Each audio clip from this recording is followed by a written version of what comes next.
ჩამორთმეული მიწების დაბრუნების მოთხოვნით გონიოს მოსახლეობამ დღეს კიდევ ერთი საპროტესტო აქცია გამართა.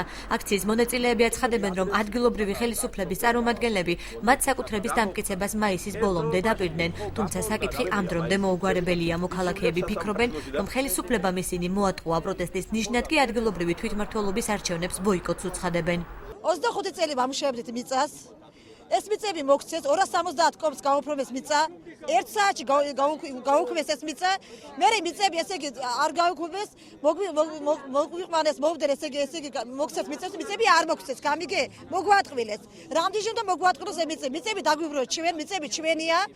არდას დროს ერთ მიწას, ერთ მეტრო მიწას არ დავთვალთ. დაგვირდნენ, რომ ჩვენ გაგიკეთებთ მიწა საკუთრებაში გადმოგცემთ. რამდენი თვე გავიდა იმის მიერ, არავინ არ მოსულა, ამდენი მიტინგი გავაკეთეთ, ამდენი შეხვედრა ჰქონდა თავრობის ხალხთან, ამდენი მოლაპარაკება და ერთი რეაგირება არ ყოფილა.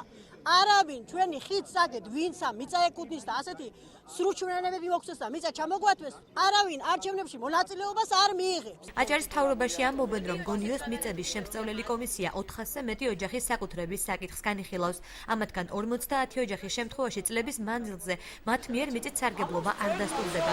კომისია მუშაობას დაახლოებით 1 თვეში დაასრულებს. მთავრობა კი გადაწყვეტს დაუმტკიცოს თუ არა ფართი მოქალაქეებს. გვაქვს 57 განცხადება რეგისტრირებული ისეთ პირებსაც, რომლებიც არასდროს არ სარგებლობდნენ მიწის ნაკვეთებით, თუმცა ითხოვენ ისინიც მიწის ნაკვეთებს და მათი მოთხოვნის საფუძველი არის ის, რომ თავის დროზე იმას, ვისაც სარგებლობაში ჰქონდა აღებული ეს მიწის ნაკვეთები, ამ მიწის ნაკვეთების გადაცემა მოხდა ეგრეთ წოდებული ჩაწყობების საფუძველზე. აღნიშნულიდან გამომდინარე, კომისია აბსოლუტურად ყველა განცხადებას ერთად განიხილავს და დადებს საბოლოო დასკვნას.